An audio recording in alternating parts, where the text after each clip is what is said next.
Pemirsa, apa kabar Anda? Saya Adam Lewis hadir kembali pemirsa di toko kita, dan saat ini saya sudah berada di kantor Komisi Penyiaran Indonesia di KPI Pusat. Saya akan berbincang-bincang dengan Ketua Komisi Penyiaran Indonesia. Saya sudah berada di ruangannya. Halo. Halo. Mas Agung Supriyo, Iya, Mas. apa kabar? Baik, alhamdulillah. Oke. Mas Agung, kita bincang-bincang sebentar di toko kita, boleh? Lama juga nggak apa-apa. Lama juga nggak apa-apa. Oke, mantap. Oke, kita ngobrol di sini boleh, Mas ya? Ini adalah Mas Agung Supriyo. Beliau adalah Ketua Komisi Penyiaran Indonesia 2019-2000? 3 tahun kita, 2022. 2022. Oke. Nah, terkait dengan tadi begitu ya, ini yang lagi hits begitu ya, teguran ke-14 program televisi ini memantik perhatian netizen dan juga pemirsa televisi yang ada di rumah begitu. Ini follow up-nya gimana, Mas Agung? Saya akan ceritakan dulu ya, kronologis atau bagaimana kami kemudian memberikan sanksi kepada program-program televisi. Oke.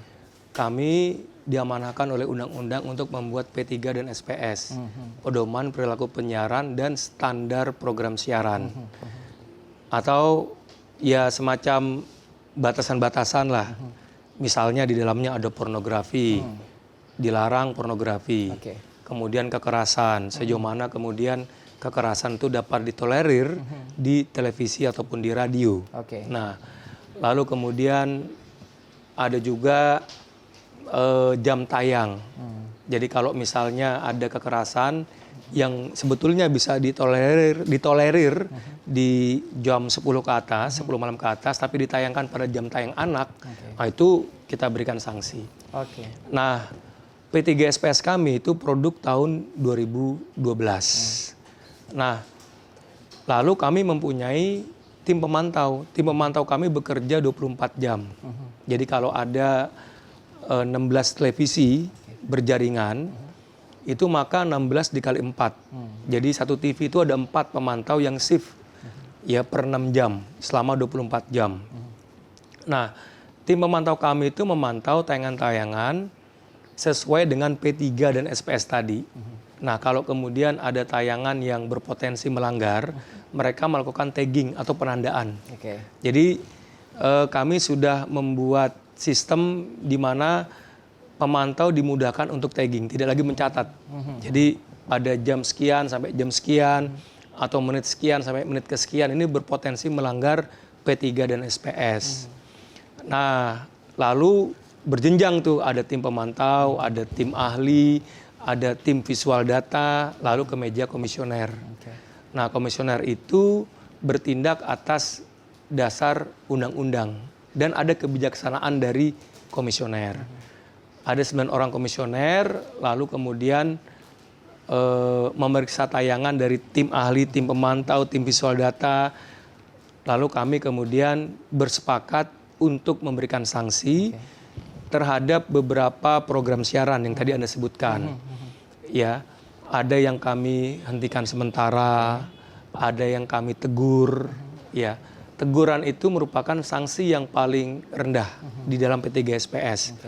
Jadi ada sanksi teguran tertulis pertama, teguran tertulis kedua, ada penghentian sementara, ada pembatasan durasi. Di Undang-Undang 32 juga ada. Itu apa, Mas Agung? Tadi diberikan sanksi yang sanksi rendah sampai sanksi berat sendiri begitu.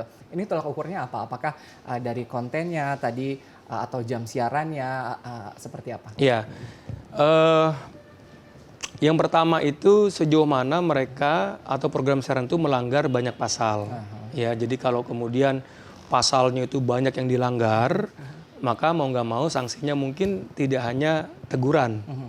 Yang kedua, kalau kemudian program siaran itu melanggar kembali. Jadi sudah kami tegur, tiba-tiba melakukan pelanggaran lagi.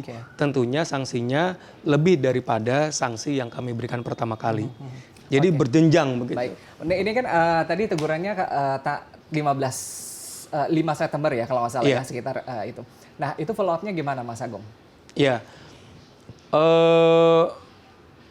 Sanksi itu kan membuat efek jera kan. Sebetulnya hukum itu mekanismenya seperti itu, membuat efek jera lembaga penyiaran agar kemudian mereka taat kepada P3 dan SPS.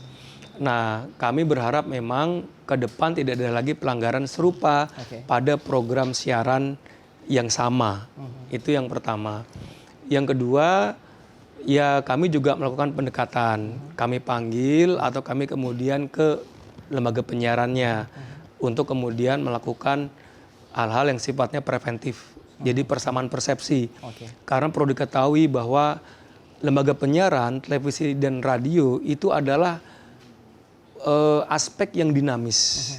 Jadi kalau kita bicara tentang kreativitas, itu adalah berbicara sesuatu yang dinamis. Betul. Dan ketika orang membuat konten, itu masuk ke dalam dimensi kreativitas, bukan statis. Nah, ini menarik bicara mengenai tadi begitu ya. Ini konten yang batasannya ini abu-abu begitu ya.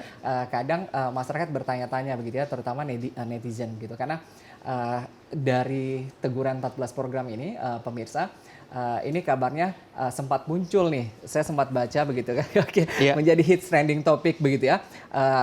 Tag-tag yang dilakukan oleh tadi pemantau, kemudian juga teguran yang diberikan oleh komisioner KPI sendiri, ini ternyata memunculkan hashtag juga begitu ya di dunia media sosial sendiri, bubarkan KPI. Ini kembali berkumandang sendiri. Pandangannya gimana Mas Agung dengan hashtag ini? Ya, kami mengapresiasi netizen ya, apapun bentuk kritik mereka, apapun bentuk tuntutan mereka, kami menghargai. Kami tidak tipis kuping lah, intinya gitu. Artinya setiap kritik dari publik ataupun netizen itu kami mengapresiasi. Nah, cuma memang kami perlu memberikan bukan klarifikasi, tapi semacam bentuk edukasi atau dialog bersama antara kami dengan netizen. Yang pertama, teman-teman bisa mendownload P3 dan SPS, ya produk tahun 2012. Jadi definisinya dan tolak ukurnya jelas nggak sih? Jelas. Oke. Ya, tentang jam tayang anak, mana yang diperbolehkan, mana yang tidak. Nah, kalaupun misalnya menurut netizen ini tidak jelas, silahkan memberikan input pada kami, karena kami sekarang sedang melakukan revisi P3 dan SPS. Mas Agung, kalau tadi tolak ukurnya aturannya sudah jelas gitu ya di P3 SPS sendiri begitu. Tapi masyarakat sendiri melihat begitu kadang-kadang pengawasan yang dilakukan oleh Komisi Penyiaran Indonesia ini masih cukup lemah begitu ya untuk mengatur konten-konten yang ada di media penyiaran di Indonesia. Tanggapannya gimana, Mas? Ya, sebetulnya ini terkait dengan banyak hal ya. Yang pertama itu kadang-kala orang berpikir gini, tayangan ini ratingnya tinggi tapi tidak berkualitas, ya. Ratingnya tinggi terus. Nah, kami memang tidak punya kuasa untuk mengaudit rating. Apakah betul konten yang dipersepsikan oleh publik ya kurang berkualitas, ratingnya tinggi. Nah, itu yang pertama.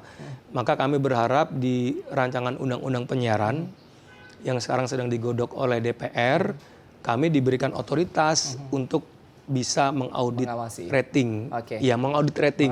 Karena di berbagai negara yang liberal sekalipun, itu rating diawasi sedemikian rupa, bahkan diaudit juga. Itu yang pertama. Yang kedua, sekali lagi kami hanya memberikan batasan. Jadi mana yang boleh, mana yang tidak boleh di layar kaca. Tadi yang saya katakan pornografi, batasannya seperti apa. Lalu kemudian kekerasan seperti apa, tayangan-tayangan mistik seperti apa, semua ada batasannya. Kalau dibilang KPI ini kan memiliki fungsi dan tugas untuk mengawasi, tapi kan bukan lembaga sensor. Oh bukan, beda. Gimana? Jadi kalau kerja kita beda dengan LSF, lembaga sensor film. Mereka bertindak atas dasar undang-undang perfilman, kami bertindak atas dasar undang-undang penyiaran. LSF bekerja pratayang, jadi ada konten-konten film atau sinetron itu masuk ke dalam LSF. Yang non jurnalistik ya masuk ke dalam LSF. Lalu kemudian LSF menurut pandangan LSF tayangan ini sudah bisa masuk ke televisi. Nah, kalau ada tayangan yang misalnya bocor begitu, ini nggak layak tayang ini, sebenarnya itu kesalahannya di mana? Nah, gitu? kalau KPI itu bekerja pasca tayang, kami punya P3 dan SPS, ya. Kalau orang melihat ya, P3 SPS itu bisa dikatakan mungkin lebih detail daripada yang dimiliki LSF, mungkin ya. Atau orang berpendapat dalam bahasa kamus misalnya, KPI ini konservatif misalnya. Nah, memang ke depan itu alangkah lebih baiknya agar LSF dan KPI itu bersinergi. Oke, tapi kadang-kadang nggak sinkron tuh. Ya, memang itu kan makanya kenapa kemudian muncul gagasan bersinergi, karena tidak sinkron. Apa yang kemudian lolos dari LSF belum tentu lolos dari KPI. Komisi Penyiaran Indonesia. Ya tadi kami punya jam tayang anak misalnya. Nah ini yang kalau masuk ditayangkan ya tentunya kemudian menjadi pelanggaran dan mau tidak mau KPI harus memberikan sanksi. Apalagi kalau sudah 2 kali berulang begitu.